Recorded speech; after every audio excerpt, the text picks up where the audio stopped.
Recently, a video of BTS being stuck in an elevator in Paris was being shared on social media. The members gave no response to the incessant screams and cameras recording them. There was a hand trying to block people from taking pictures, and the members kept looking around, moving in circles in this tiny space as if trying to find a way out. This was not the only incident in Paris. Paris, like other big cities, has strong paparazzi and celebrity cultures. This is why I was unfortunately not surprised by this level of invasion of privacy from the paparazzi, but I can never get used to people who claim to love BTS going to this extreme and defending this behavior. Now, I know that we had this conversation time and time again. Stalking is bad, but there are a few talking points that I have not dived into before, especially related to the reasons some fans give to explain their actions. I'm thinking of two things. One, let's start with the basic fact that to know their locations, someone first needs to obtain and illegally share this private information. In most cases, the paparazzi and sasaengs, aka professional stalkers, pay the hotel or airport staff for this information, or simply follow them around at all times. Even if you are not the one doing the stalking, you're still encouraging it by proving that their actions were worthwhile. They didn't do the stalking for nothing. You are there.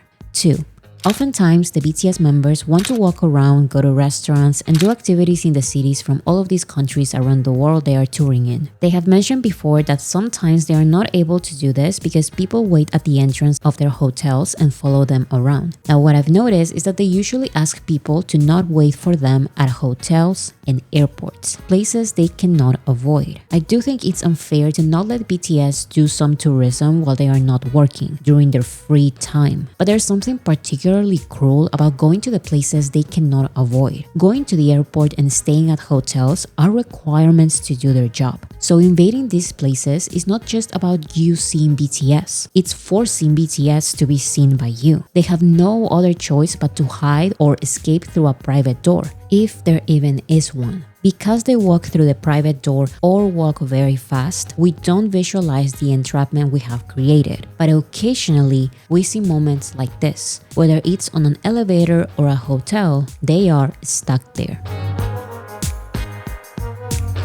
Some armies say that it's common sense to not do this. It's common sense that this is an invasion of privacy, but a lot of people just follow common social rules. Oftentimes, celebrities get emotional seeing so many people waiting for them. They talk to fans, they sign autographs, they take pictures. They create wholesome moments with their fans this way, who wait for hours to see them. There's an example that comes to mind. A group from Hype Latin America was once forced to leave an airport through a private door because too many people were waiting for them and it became dangerous. The rookie group was so excited to see the reception that one of the members messaged fans on Weavers letting them know that they were leaving through the back door, basically going against the airport's efforts of keeping everyone safe. Fans ran to the back door and the message was soon deleted. But I will never forget a media outlet calling them humble for this. Here's why I bring this up. Let's pretend for a second that BTS doesn't mind their fans trying to see them outside of concerts. Even if they really wanted to, they would put themselves, fans, and everyone else in danger by entertaining this behavior. And I say this because a lot of fans who do this point out that the members bow or smile or wave at times. They ignore all the other times when they don't, but on the rare occasions they do, they praise it. I've seen it. When BTS responds to the paparazzi's questions, some people praise how respectful that one member is. This encourages these fans to say that the BTS members are not allowed to interact with fans for security reasons, but they don't actually mind when fans gather and wait for them. This would be a very nice sentiment, but this is not reality. It's true that BTS can ignore fans waiting for hours to see them. Most times they walk fast, away from the crowds. They cover themselves, they turn around, they avoid eye contact, but they will receive harsh criticism if at least one member does not entertain the crowd for a second. One of the first times BTS noticed this was in 2017. BTS just made their debut in the US. The paparazzi and fans found out their location for a private photo shoot, but when BTS ignored them, the paparazzi made this a scandal. They yelled racist questions and incited disappointed fans to get angry at BTS for quote-unquote ignoring them. The paparazzi even lied about BTS canceling a meet and greet with those fans, when that was never the case. Who knows how these fans and paparazzi found the location of their private photo shoot? Sometimes showing discomfort or fully ignoring creates even more unnecessary situations. In the moment when everyone is yelling smiling and pointing their cameras at them, sometimes one member out of 7 waving back at the crowd prevents the situation from becoming bigger. And no, I'm not just trying to make my own interpretation of the situation or reading their minds. The members say it. Please go home. We cannot leave. I think about Taeyeon specifically, about how he smiles at the cameras but then immediately goes to Weavers to ask fans to stop waiting for them.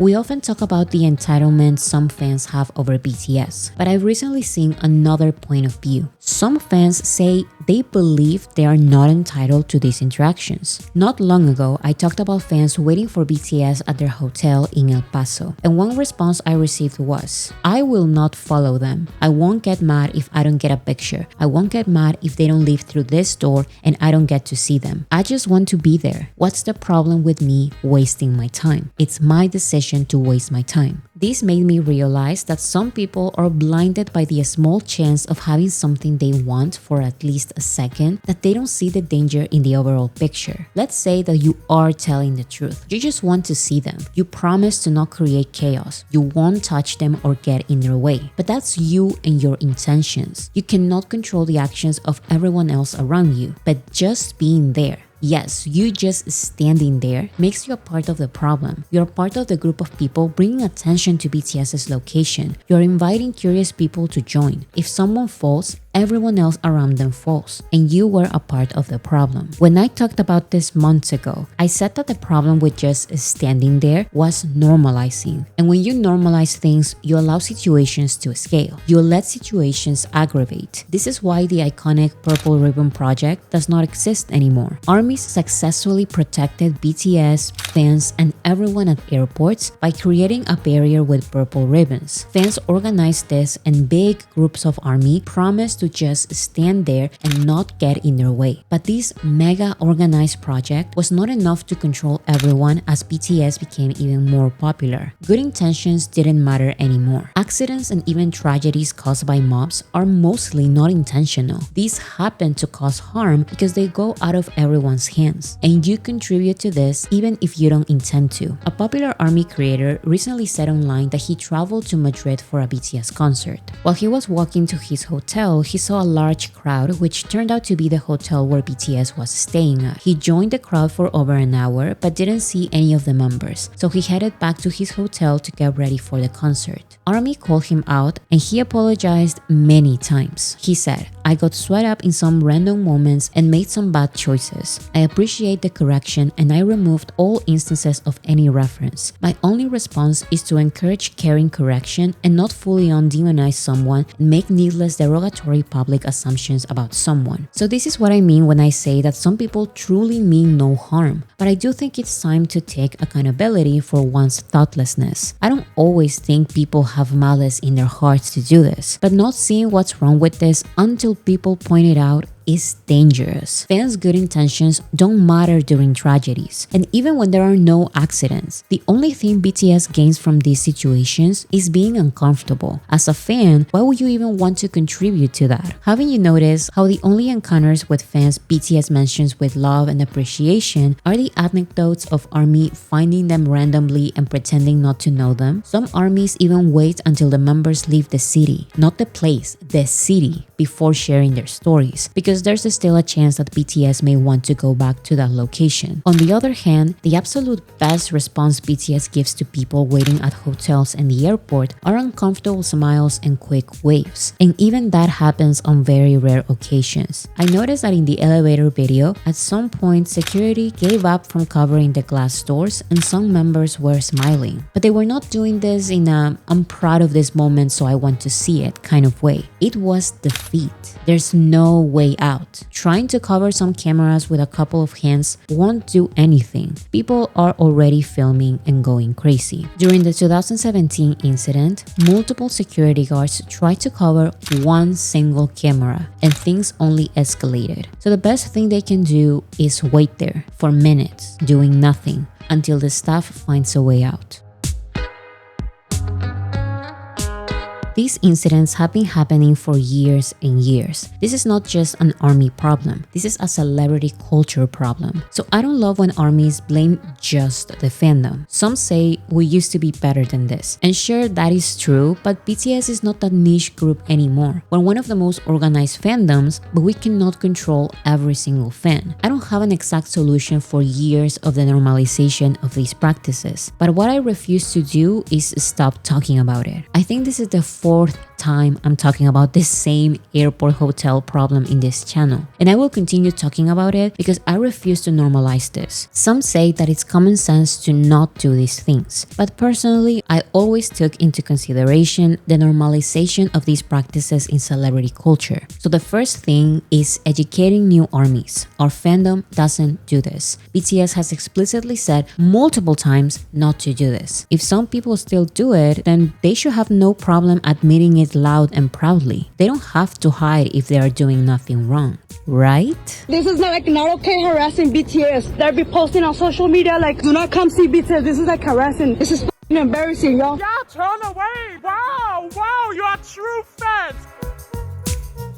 As a kind of a side note, seeing this elevator video was so surreal that I started reflecting more on what it means to be a fan. I'm not lying when I say that as a BTS fan, what I care the most about is their music. I also have a connection with the minds and voices behind this music. And this is something that the BTS members have talked about as well. They don't just want their music to be passively listened to. They want the real connection that comes with understanding their artistic expression. This is why they are so open with their fans. They want to show their humanity in their songs and their live streams and their vlogs. So I'm not saying that you cannot have a special admiration or love for the members. You can be inspired by their points of view and mindsets, by them as people, as well as their music. Just like BTS is inspired by you, by fans as a collective. But that's where the limit is. That's where boundaries are created. I remember watching this video years ago about parasocial relationships, about how this has become this demonized term that implies that any kind of creator-fan relationship has become an excuse to say that if you have appreciation for the person behind this product that you love so much, then you have a parasocial relationship.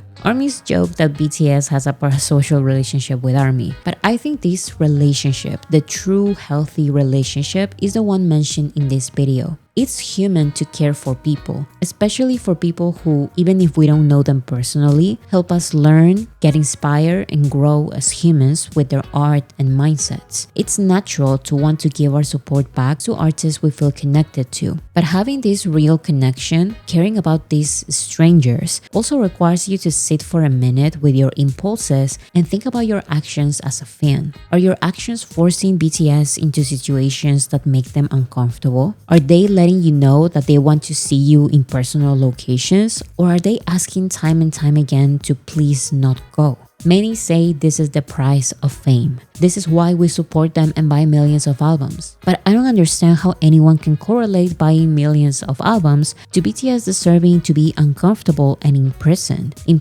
in hotels and elevators. I've seen people ask, can you read their minds? Do you know for a fact that they are uncomfortable? But in the case of BTS, yes, we know for certain that they are uncomfortable. They say it many times. So at this point, you don't buy the CD or ticket because you like the music and you want to support them and you want them to succeed so they can continue making music that will make your days brighter. These are the reasons why I support them. I don't buy a CD or ticket to have permission to stalk them. I don't know why anyone would.